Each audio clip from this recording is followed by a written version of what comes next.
everybody. It is Katie Koestner. I am the primary host of the Dear Katie podcast, and we are so delighted to have you take this journey with us on our weekly podcast episodes. I just want to remind everyone to do great self-care. Thriving is part of the purpose of this podcast, and we definitely want you to take a break at any time. Warm bath, fresh air, walk a dog, have a bite of chocolate, whatever you need to do good care for yourself. Just as a reintroduction, if you're not familiar with me, I am the woman who was on the cover of Time magazine at age 18 as the first in history to speak out nationally and publicly as a victim of date rape. And HBO made a film about me, and I went on to become the executive director of the Take Back the Night Foundation. We are the oldest, largest global movement on sexual violence in all forms for all people in the world. So we encourage you to visit our website for lots more information. So I'm going to turn it over to our host and our guest for today. Welcome back to the Dear Katie podcast. This is Katie Koestner. And this is Claire Kaplan. I want to remind our listeners that sometimes we have conversations in this podcast that can be difficult for our listeners to hear. And so I want to remind you that it's important to reach out for emotional support from friends or family, a counselor if you have one, or even a hotline. And we can provide additional resources to you, which will be found on the Take Back the Night Foundation website. And I'll share that address with you at the end of the podcast. Thank you so much, Claire. And our special guest today is Zahabiyah Yamasaki. Zabi, we always start with a little bit of a brief bio, who you are, where you grew up, whatever you'd like to share, so our listeners get to know you personally first. Would you kindly introduce yourself? Sure. Hi, everyone. It's so wonderful to connect with you today. My name is Zahabiyah Yamasaki, and my pronouns are she and her.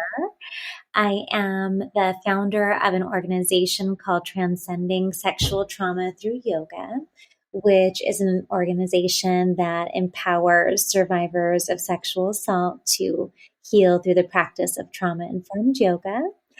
I am based in Los Angeles, and I live here with my beloved partner, Garrett, and my son, Hudson, who is 6 years old. I am the author of the book Trauma-Informed Yoga for Sexual Assault Survivors, Practices for Healing and Teaching with Compassion, as well as the accompanying card deck. And this work is my love, it's my passion, and I'm so honored to share a little bit about it with you today. Fantastic, Zabi. And then yes, and I love the card deck and everything else. And you have such good support team for your work. So we can talk a little bit about that later and Take Back the Night and your support thereof. But tell us a little bit about your own journey to survivorship. Sure. I am a survivor of sexual assault. I was raped in 2007 during my time in college at the University of California, Irvine. And so much of what I have navigated in my journey as a survivor has been somatic. I suffered from debilitating panic attacks and insomnia, chronic pain, GI issues. I mean, you name it, so much of what I was navigating was sort of the daily somatic impact of triggers that I was experiencing every single day. And, especially now in my professional work, I never imagined that my career would take me where it has today. And a large portion of all of my professional roles have entailed giving presentations on trauma. And without a doubt, after every presentation I would facilitate, there would be a number of survivor disclosures that followed. And in my numerous conversations with survivors over the course of my career, there's been some pretty consistent themes that have come up. One has been this need to feel something tangible, so many survivors shared with me also about the somatic impact of their trauma that they were navigating, and that they wanted a way to regain power and control of their bodies. And two was just not being quite ready to process their experiences through talk therapy. And I knew through my own journey as a survivor and the thousands of survivors that I have held space for over the course of my career, I've been in this movement for 15 years. I knew I wanted to create a program that spoke to the language of the body, something that was soulful and intersectional and culturally affirming at its core, because we're just losing too many survivors who don't feel comfortable coming forward to seek support because services aren't always accessible to their needs. So that's really, brought me to this moment in my career where we're now supporting over 40 different college campuses and trauma agencies with integrating trauma-informed yoga into the scope of their services. And it's been a really exciting time to see how passionate so many organizations are about integrating the body into the healing process. Zabi, with the regard to, let's go back for one, you just said a ton of great things. Let's think about, how was it that you came to yoga as a healing methodology? You described, the insomnia and the GI issues and everything you were going through after your personal assault. And just to clarify, you went through it was someone you knew. It was not a stranger assault? It was a stranger assault. Oh, it was. That's why I was like, I wasn't sure, but I wanted to make sure that that was more clear, because that would put you in, a more unique category from most of our guests, because we don't have a lot of stranger assaults. So, can you just share just 2 seconds? Was it never, they were never found, or like, was there any outcome from your personal case? No, I didn't feel comfortable pursuing the criminal justice process, because that just didn't feel like a supportive option to me at the time. So, right. Yeah. Yes. As so many do. Yes. Yeah. And then the other thing I wanted to loop back to, and Claire, I'm sure, has more questions, but I loved where you're providing inclusivity and, recognizing the complexities of various demographic backgrounds and, all kinds of experiences that relate to the healing process that might be unique to different people. Could you talk a little bit about your thoughts on that? Sure. As a woman of color, as a mother, as a South Asian woman who's doing yoga work within this healing realm, it feels particularly important to me to really create avenues where survivors of all racial and ethnic backgrounds can feel comfortable seeking support. And in the first quarter, we actually implemented the trauma-informed yoga as healing program at UCLA. There were 40 survivors who submitted interest forms who wanted to participate in the program. And of those 40, only 10 of them were currently connected to a survivor advocate or to the counseling center in some capacity.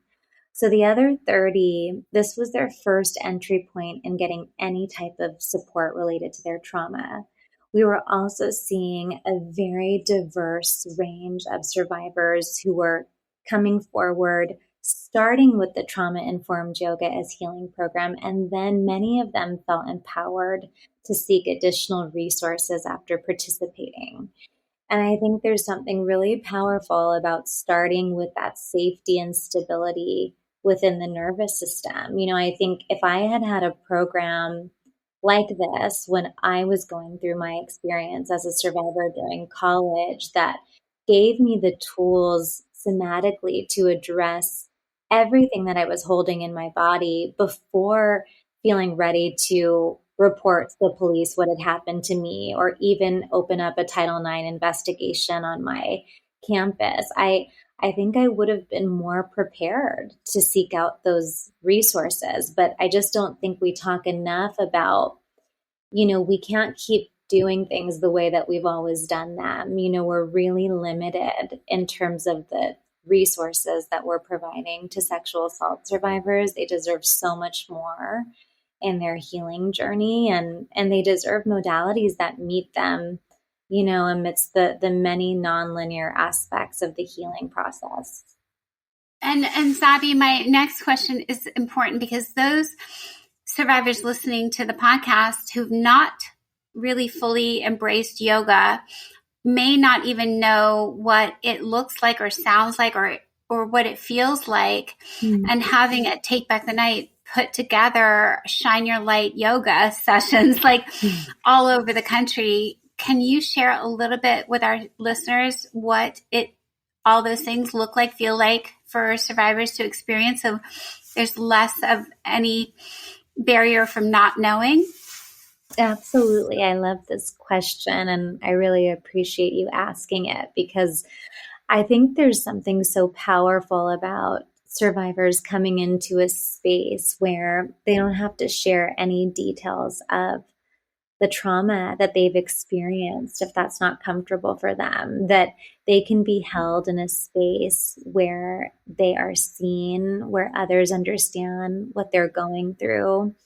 The beauty of sort of the palpable energy of healing in community with others. And when I'm leading trauma-informed yoga classes, there's a couple of different aspects that I really integrate into the way that I'm holding space.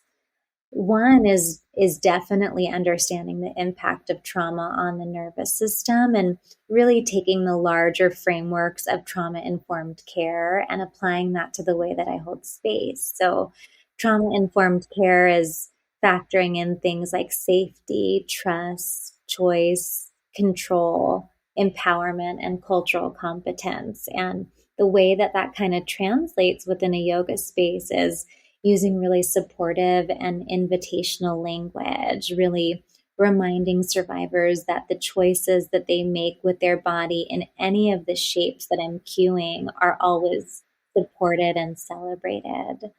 It's being mindful of utilizing trauma-sensitive breath work. We know that there can be a lot of triggers related to the breath for survivors of sexual trauma. So really inviting them to breathe in ways that feel supportive and easeful and accessible for them. It's being mindful of, never giving physical assist or always having a consent framework as it relates to every aspect of the way that I'm holding space. And I just think that, it's so powerful. I feel like I've been so blessed in my career. I never imagined, that what started with very humble beginnings of me as a traveling yogi. Like I had 10 yoga mats in the back of my trunk in my car, and I would drive from one rape crisis center to university to trauma agency to teach these classes. And obviously that wasn't sustainable as much as I loved it, but it led to me teaching and training other yoga teachers and healing professionals in this modality. And, now there are thousands of practitioners who are leading their own classes all over the country. So it's a pretty special thing for me to hold. Oh my gosh, it sounds so beautiful, Zabi. I mean, even just talking to you, I think is a healing process because you sound so inviting and welcoming. The other thing I wanted to sit with too for a second, Zabi, is like, I think I am, in the skin I'm in, the body I'm in. And even I think there's, especially for, all of us, there's body shaming. There's like, how can I feel comfortable in the skin I'm in going? And what if I can't fold my knees? What if I can't bend over? How do I even start if I'm already telling myself I can't? That was what I wanted to ask you, is like, for our listeners today that have never come to their mat and don't have a mat, I think one of my goals is when we talk to you is like, let's open these yoga studio doors and experience to more and more survivors. But I think there's a lot of barriers that many of us carry from a million different reasons. It might be like, oh my gosh, is yoga for white people? Like, and I love that you already said you're not white. I think you're bringing inclusivity, you're bringing diversity, but I think there's what if I can't afford Lululemon, right? I just want, like, I don't have the gear. What can I wear? Or if I'm getting older and I can't get down on my knees. Yes, like all of it, Zabi. I think one thing we can accomplish in today's interview is, like, how do we bring more people to their mats in a comfortable way? So, and what are like, if they have trepidation, Zabi, to even go to an event or go to a session, go to a studio, what are things that they could do to build their confidence and find out if, I will just say, like, I loved your travel yoga journey, because think about, I have to go speak all over the country. Oftentimes, I never could get my mat to go on the plane with me, but I was in all kinds of studios and all kinds of experiences, and some were amazing and some kind of weren't. So how can a survivor listening to us today learn more about what's going to be a good fit? So I don't want them to walk into a studio and say, like, Zabi promised, Katie promised, like, and look what happened. I want to, like, what can they do to prep and prepare and find out? Absolutely. I think this is such an important question. And I think about that there are so many survivors who will start with me on week 1 of the 8-week program. And many of them, you can feel sort of the trepidation in the room. It's a big step for someone to maybe even identify as a survivor coming into, this trauma-informed yoga as healing class. And maybe they've never even identified to someone else that they're a survivor. It can be really nerve-wracking to come into a space where, even though you may know there's other survivors in the space, you don't know them, and you're, having this sort of intimate relationship with your body after it has experienced violation is a really scary process that takes a lot of gentleness and patience and self-compassion.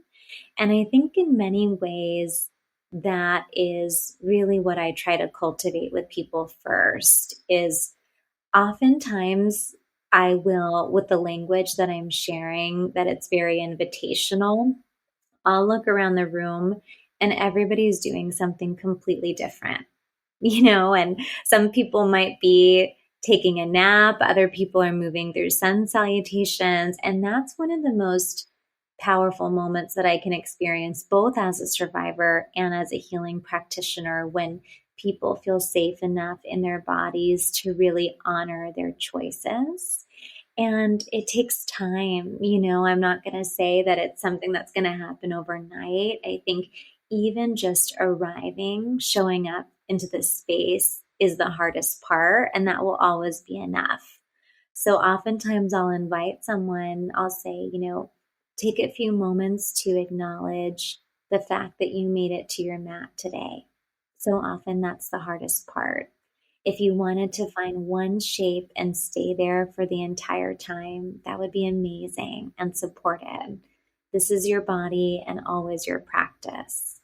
And what I find is that the language really starts to become embodied for folks. So it becomes so much bigger than them honoring what feels right for them on their mat, but then starting to allow that sort of empowerment and those choices to ripple with them as they move through the world. I worked with a survivor of domestic violence who, in class, she was in camel pose, and she made this intentional choice to come out of camel pose because she was really uncomfortable. And that might seem like a seemingly small choice, but for her, making that decision to get out of a shape that felt uncomfortable in her body was really revolutionary for her. And that started to impact the way that she honored herself and honored her other choices. Ultimately, she left this relationship that was abusive. I won't say that it was the yoga that, ultimately led to that, but I think there are so many modalities when we can just allow ourselves even to try, even exploring with the breath, even listening to some affirmations and seeing how they land on your body. You don't need a yoga mat. You can sit on a chair. You can really start to practice embodiment in ways that feel available and accessible in the moment. And so that's what I would say. I would say to practice gentleness and compassion, and also know that you're worthy of finding healing practitioners that work for you. There are questions that you can ask to yoga studios around, are their teachers trained in trauma-informed frameworks? Is that included in their yoga teacher training? How do they integrate consent into the framework of their studios and their policies? There are things that you deserve to ask before walking into the doors of a yoga studio, really to ensure your safety and comfort. You deserve that. I love that. Zabi, here's a different question though. Another thing, if I'm operationalizing, I'm trying to sit with our listeners and the things that might run through their heads. And here's a different one. What if part of my fear is, I love everything you said. I hear you, Zabi. I'm being a listener. Like, I hear you, Zabi. But will I be asked questions like, so what do you do? Like, you know how if you go to a new space and you're a new face, someone inevitably is asking you questions that might already then trigger a million more bad things. Right? So I think, there are studios that have, it's not a code of silence, but it's a code of, we sit in ourselves and maybe we don't talk shop. We don't talk life. We just sit with this moment as part of the yoga experience. So I don't know if I'm right, wrong. What do you think about what I said? I'm not sure I completely understand the question. Are you saying? Well, the question is like, imagine I'm the new person. We've just talked to them, the listener here, and they're like, okay, I think I can do this, but I'm scared because I'm not ready to talk to humans. And I feel awkward if someone asks me a question about my life or experience or background or anything. I just don't know that I'm ready to have a conversation where I can connect at a trusting level with anyone who is in this room with me. I just need to be an island, but also in this group experience with no talking, right? What, how would you, I don't know if I explained it any better, but that's what I was going for. I would say that's completely valid and completely normal to feel that way. I think going into any new space, there is a lot of fear around, who are these people, and is this a safe environment? Is this a trusting space? Or a lot of survivors may not be ready to be seen, and they're sort of just, trying to put themselves out there in this new way to experience something that they hope will be healing. And it's why I feel so passionate about the training that I do with yoga studios, because we never want survivors to come into a space and feel like their pain is invisible. And so much of holding space in a trauma-informed way is really doing our own work to be prepared to hold these spaces, to remind people that they don't have to share or do anything that's uncomfortable for them, or that they can leave the class at any time if something's not resonating with them. I think in many yoga spaces, you'll hear things like, plan to only drink water at the designated breaks, or stay in the room the entire time, and so much of my work with yoga teachers is really undoing a lot of these unnecessary cues that can make the spaces feel harmful when survivors are really trying to come to these spaces to heal. So I don't know if I answered your question.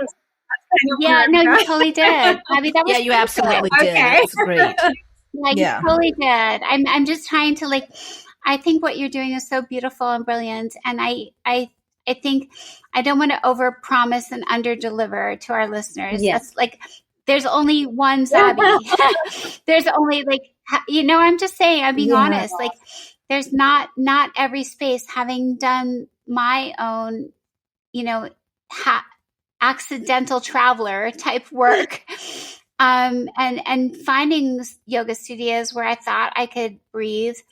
And then I was like, oh my God, everybody in here is a goddess who is thriving on who can outbend and outflex. And I was like, I didn't come for this competition. Right. And it felt really not good. And I want to be honest, I think the questions you just suggested and the vision you've created and the methodology you're going for is what every studio that wants to be truly caring for survivors healing has to get there, Zabi. So I'm saying there should be a gold standard. And some sort of, we have Take Back the Night created a trauma-informed studio logo, but I'm also thinking there might be a way for us to partner together to get all those studios to have even better care than what we've been able to recommend. Based on what you're saying, Zabi, it's just brilliant. So I'm super excited. My experience with yoga is fairly limited, though I always enjoy it. And I have been in some really wonderful, welcoming, safe spaces with yoga.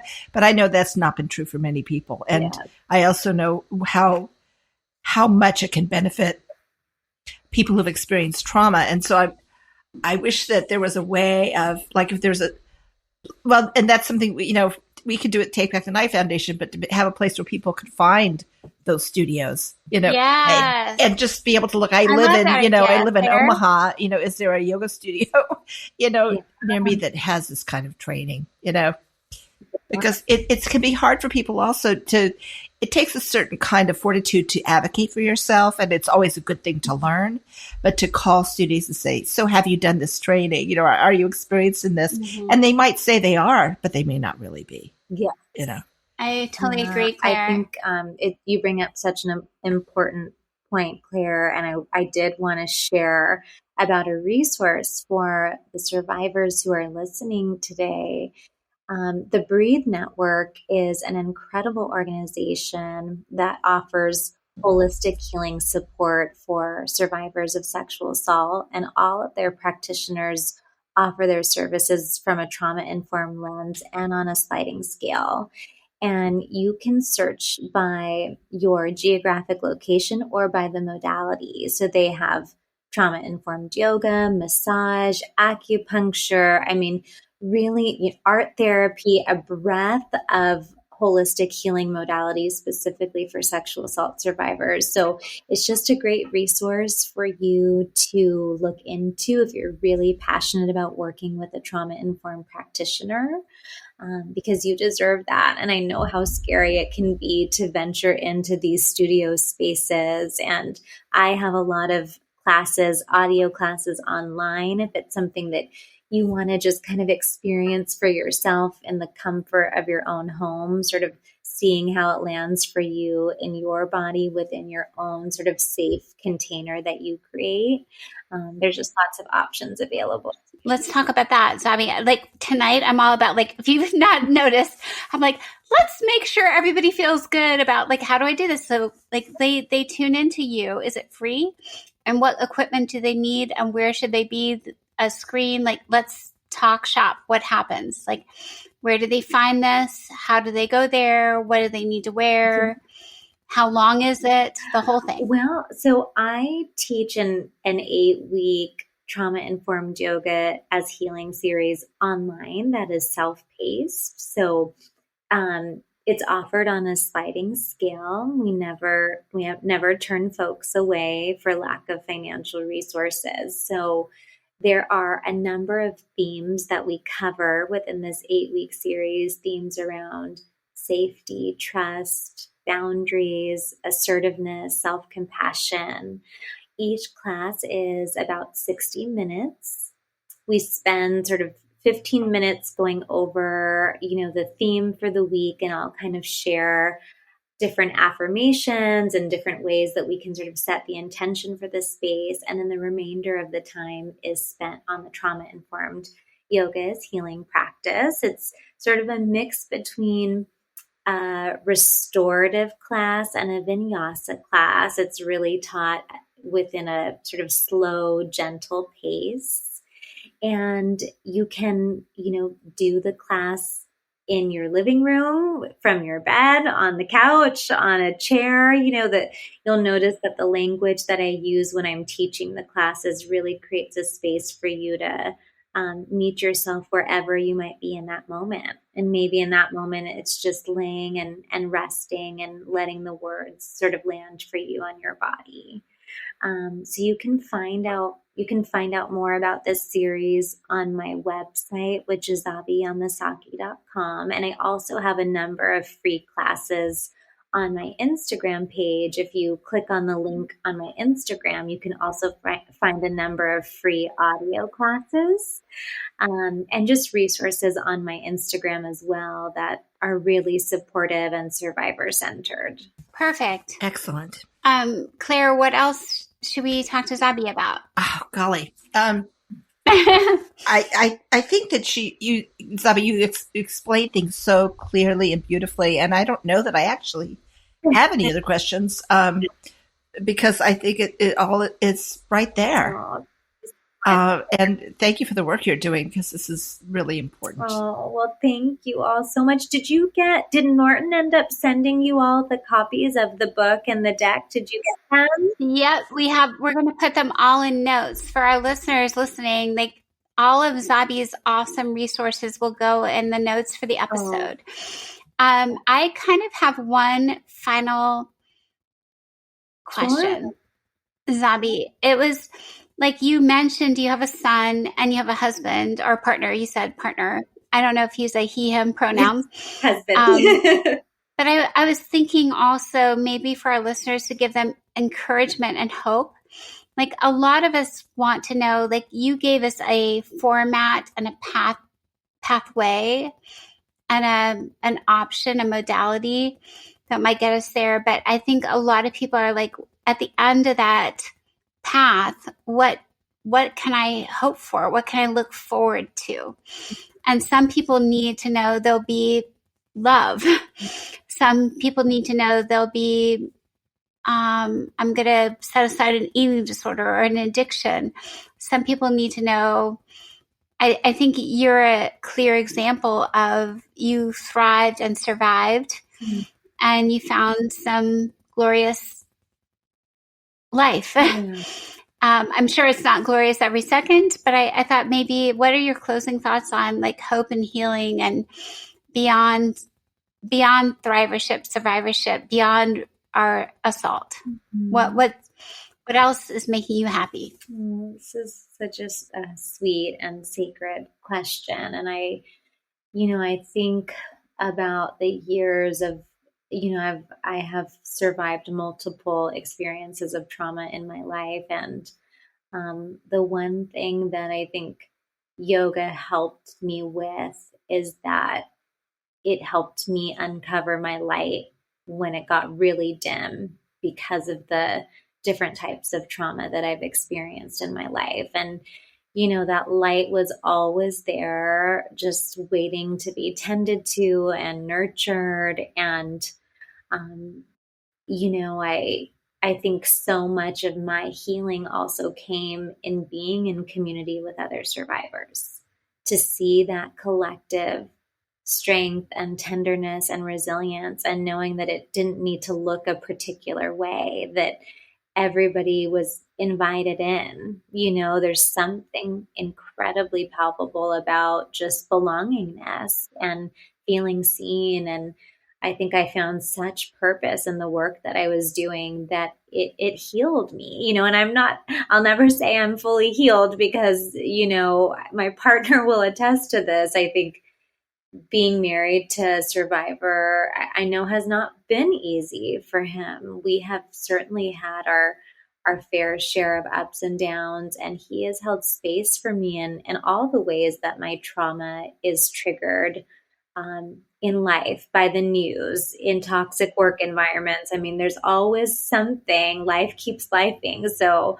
we're never immune from sort of navigating the next storm. But it's also been so beautiful to be held and supported when I never knew if I was going to find a love that was going to be able to hold me in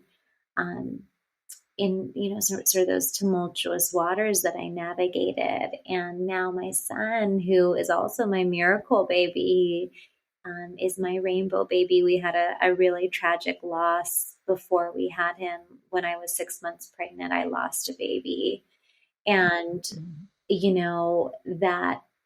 that compounded with the journey of surviving sexual trauma has been, was one of the darkest times that I navigated in my life. And now I see this miracle child, Hudson, who he actually just won this award at school. He's in kindergarten. And he won this award in school for having the kindest heart. And I was that's so wonderful. I'm like, I will take the kindest heart over academic achievement any day.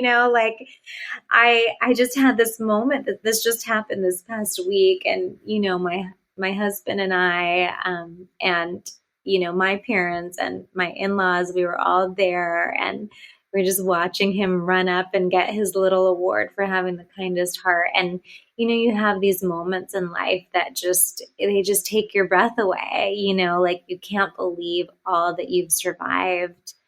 And then, making space for that beauty and that joy, we're all deserving of that. And just thank you for being witness to my story and being open to that. Oh my goodness. I'm so sorry, Zabi. There's two last things. I have a feeling someday your son and probably your husband will listen to this podcast. So tell me, because also our listeners have hope from all you've said. Tell me one or two things that you think that your partner, your husband does to sit with you and support you.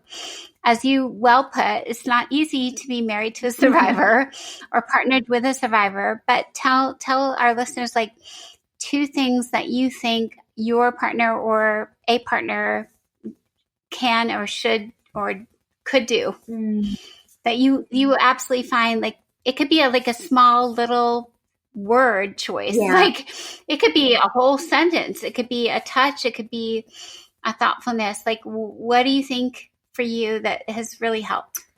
I would say one of the most important things that my husband does for me is that he's incredibly validating and affirming, especially when I'm sharing, I might share with him like, gosh, that this happened at work this week, or this thing happened and it was really triggering to me, and it brought me back to this experience. And, he never tries to minimize or make me feel like I'm being dramatic or, why are you not over this? Like there's no ounce of judgment. It's just pure compassion. And, I think something he is pretty skilled at is knowing when it's about just listening and holding space instead of trying to launch into like a list of things that might even make it better. Sometimes I think we need different things depending on the trigger we might be navigating or what we're sitting with that day. And he's just really good about like, what do you need right now in this moment, or what would feel most supportive? Do you want to talk about it? Do you want me to just listen? And that means so much to me. I love that, because what you just said, Zabi, is like sometimes, especially men, think they need their best serving us by coming in and playing Superman and rescuing us and telling us like, here's how I can fix this. And that's, hello, Zabi, you don't need that. Yeah. You've got this. You just need like a supportive human. And I love that. So what was the second one? I think that the second one I would say is his sense of humor. You know, I'm very serious, and you know, I'm a very sensitive soul. I'm very particular about just like the energy I let into my life, and just, you know, the relationships that I cultivate, and he has a great sense of humor. Like, for example, the other day I was preparing for a keynote that I was giving, and I was practicing my keynote in the mirror, like, you know, just going over my different talking notes. And I didn't realize, but he was like holding our dog, and he was kind of, he was just like standing outside the hallway and just like watching me, and he's like bouncing the dog. And he's like, "It's okay, babe. You've got this. You're a jazz musician. You don't need to practice." You know, like, he just adds levity to what can be really serious topics, or even just like the pressure that I put on myself that, you know, have to be a perfectionist, or I need to say everything in the perfect way, and I need to be very clear. And I think a lot of that also comes from being a woman of color in this field that's, you know, dominated by a lot of white male researchers. I mean, there's a lot that I've had to do in my life to work harder than a lot of my colleagues. And so he just helps like make things lighter, and he helps me laugh, and I need that in my life and in the work that I do.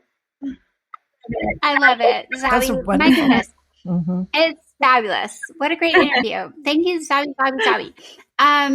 The last thing is, I'm pretty sure your kind agent sent me a bunch of your books and cards. So I'm thinking all of our chapters, Zabi, just, you know, so our listeners, if you have never thought about starting a chapter of Take Back the Night, this is your opportunity, an opportunity to be a little more close to Zabi's work and bring it to your locality, your campus, your high school, your college, your med school, your law school.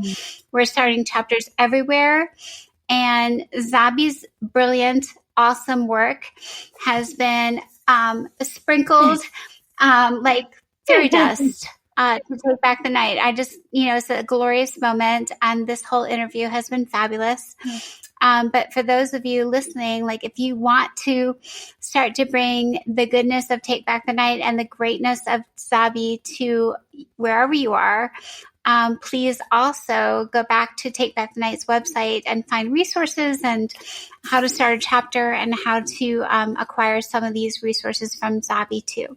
So, Zabi, closing thoughts before I turn it to Claire? I don't know. I don't think I have anything else to say. I just have so much gratitude to you all at the Take Back the Night Foundation for the work that you're doing, and to all the survivors that are listening today. Just know that you're not alone, and you're worthy of so much gentleness and care and compassion. And please reach out if I can support you in any way throughout your healing journey. Thank you. That's wonderful. And thank you, generally, Zabi, for sharing your wisdom and your work with us. I know that a lot of our listeners are going to be very appreciative about hearing what you're doing, and maybe perhaps seek out some of the same for themselves. And thank you to our wonderful volunteers who make this podcast possible. And thank you to our listeners for being here, being present, and sharing and listening to hear about the work that Zabi is doing. Help us help other survivors too by subscribing to the podcast and sharing it on your own social media, and subscribe to our Facebook and Instagram pages. And if you need support but don't know where to find it, as Katie mentioned just a few minutes ago, if you go to takebackthenight.org, you'll find a list of resources there and a link to our legal support hotline. Just remember, as today's podcast certainly emphasizes, self-care is essential to healing and thriving. Thanks so much, Claire. And again, Zabi, what a brilliant, incredibly inspiring and accessible interview you've given us. And, I'm internally grateful myself for the work you do. All of us, there's a book I read in college. I'll close with this. I loved it. It's way old because I'm way old. It's called This Bridge Called My Back. It was by a woman of color. And it was just a brilliant part because back when I started turning myself from chemistry and Japanese over to a newly formed one of the first ever women's studies. Claire, you could speak to this. Like there was no such thing as women's studies. Now there's gender studies, but hello, rogue 90s. We had women's studies, Zabi. And the work you're doing is called it reminded me of this book I read that was glorious. And I'll put that in the chat as well, because it's called like all of us sit on each other's backs, but we have to support each other. We know our back might break, but how strong will we be when we build bridges from our backs? That's so beautiful. Yeah. All right. Love the interview. Thank you, Zabi. Everyone, for all our listeners, keep going one day at a time. Together, we will shatter the silence and the violence and continue our healing journeys. Keep tuning in every week for another episode, and take care. So long, everyone. Thank you again, everybody, for joining another episode of the Dear Katie podcast. I hope very much you found today's episode helpful, empowering, and a way to take another step in that long journey toward healing and supporting those we care about, learning about sexual violence prevention, and also survivor support. For those of you who don't know, again, the Take Back the Night website has tons of great resources, books, self-care options, cool merch. If you're feeling like you need a wearable, we have great t-shirts. Of course, we would love it if you follow along on our free newsletter with news and events going on around the country and even around the globe. And finally, don't forget to like us and follow us on Facebook and Instagram. You'll find our entire community popping up here and there, and recaps of our podcast episodes as well. So together we shatter the silence, and together we end the violence. Take care.